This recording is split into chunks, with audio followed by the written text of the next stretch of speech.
Shalom, tema hari ini adalah ada bagian Tuhan, ada bagian manusia.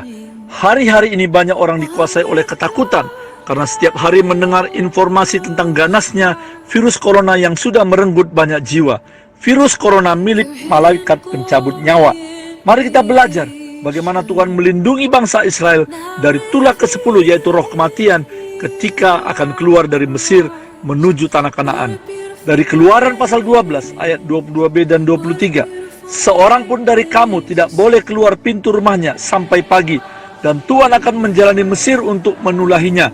Apabila ia melihat darah pada ambang atas dan pada kedua tiang pintu itu, maka Tuhan akan melewati pintu itu dan tidak membiarkan pemusnah masuk ke dalam rumahmu untuk menulahi. Dan apa yang terjadi? Semua anak sulung orang Mesir mati karena malaikat maut lewat di depan pintu rumah mereka. Bagaimana dengan orang Israel yang saat itu masih tinggal di tanah Mesir? Mereka semuanya selamat, tidak ada satupun yang mati. Mengapa? Sebab ada bagian Tuhan, yaitu melindungi, memberkati, dan menjauhkan tulah kematian dari orang Israel. Namun ada bagian bangsa Israel. Yang pertama, mereka harus membubuhkan darah anak domba di atas pintu depan rumah mereka. Dan yang kedua, mereka harus tinggal di rumah. Ketika kita berdoa, Bapa, kami minta Engkau menutup bungkus kami sekeluarga dengan darah Yesus, maka itu berarti kuasa kegelapan, virus penyakit, bahaya, roh kematian tidak dapat menembus benteng pertahanan yang dibuat oleh Tuhan terhadap kita, oleh karena ada kuasa darah Yesus yang melindungi kita. Ya, kuasa darah Yesus jauh lebih dahsyat daripada darah hewan yang disapukan di ambang pintu bangsa Israel. Namun ingat saudaraku, ada bagian Allah dan ada bagian kita.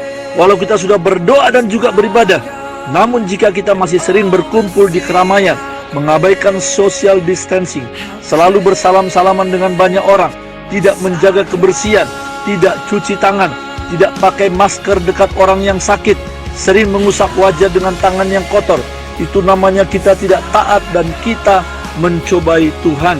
Jangan salahkan Tuhan jika tiba-tiba Anda terinfeksi virus corona, walaupun kita percaya dan berdoa, sebab ada bagian yang tidak dilakukan. Amsal 27 ayat 12 mengatakan, kalau orang bijak melihat malapetaka, bersembunyilah ia, tetapi orang yang tidak berpengalaman berjalan terus, lalu kena celaka. Jika kita ibadah online hari Minggu di rumah, itu bukan berarti kita kurang iman, tetapi itu bijaksana. Mari jangan takut di tengah wabah virus corona yang sedang mencekam ini. Ingatlah bahwa kita punya Tuhan Yesus yang jauh lebih besar dari semua bahaya yang mengancam. Jangan terus kita bicarakan ancaman virus corona, sebab itu akan menyebarkan virus ketakutan bagi orang banyak dan juga bagi Anda sendiri.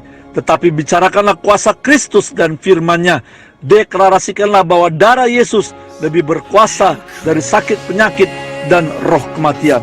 Hari-hari ini memang ada ratusan gedung gereja sementara tutup karena misi untuk memutuskan mata rantai peredaran virus corona. Namun justru ribuan bahkan ratusan ribu mimbar-mimbar kecil dibuka dan doa bersama keluarga dilakukan di rumah-rumah. Tuhan Yesus memberkati.